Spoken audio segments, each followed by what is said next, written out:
skip to content. Hawaii's state emergency manager resigned Tuesday after officials said a recent false alarm warning of an incoming missile was triggered by an employee who got confused during an unplanned drill and thought the state was really under attack. State and federal inquiries into the Jan. 13 incident, in which the Hawaii Emergency Management Agency broadcast a missile attack warning on residents' phones, televisions and radios, concluded that the employee did not accidentally click a wrong button on a confusing computer menu, as officials originally said. Instead, officials said, the unidentified employee had a history of mishaps and apparently did not hear a message that the missile attack drill was simply a test. But blame did not fall entirely on the employee.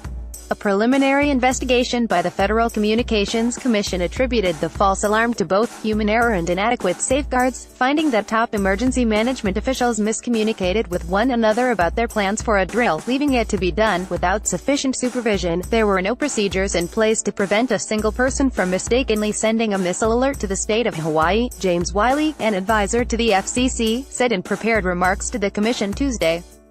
While such an alert addressed a matter of the utmost gravity, there was no requirement in place for a warning officer to double-check with a colleague or get sign-off from a supervisor before sending such an alert. The state official who resigned, Vern Miyagi, oversaw Hawaii's efforts to prepare its alert system over the last year as North Korea undertook missile tests that suggested the nation could strike the U.S. A night shift supervisor at the Hawaii Emergency Management Agency decided to hold a missile drill during the agency's shift change, in order to see how the agency would respond in a challenging situation. The supervisor then played a recorded phone call to the agency's employees, pretending to be U.S. Pacific Command, which would normally warn the agency of a missile attack. The recording began by saying, "Exercise, exercise, exercise," language that is consistent with the beginning of the script for the drill, Wiley said. After that, however, the recording did not follow the Hawaii Emergency Management Agency's standard operating procedures for this drill. Instead, the recording included language scripted for use in an emergency alert system message for an actual live ballistic missile alert. It thus included the sentence, "This is not a drill." The recording ended by saying again, "Exercise, exercise, exercise." The agency's day shift warning officer heard, "This is not a drill," but not "exercise, exercise, exercise," according to the statement the officer provided to state officials, while declining to answer their questions. The officer then issued the real-life alert to the public from the agency's alert software, which told Hawaiians that the alert was not a drill. Within minutes, state, federal and local officials confirmed with one another that the alert was a false alarm, according to the federal report. The public was unaware, however, and many Hawaiians raced for shelter as officials were caught unprepared for how to address a false alarm.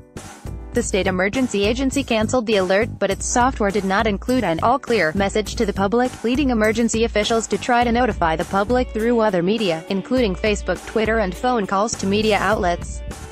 Hawaii's governor was unable to tweet sooner because he had forgotten his Twitter password. It ultimately took state officials 38 minutes to issue an all-clear alert the same way it had issued the initial false alarm.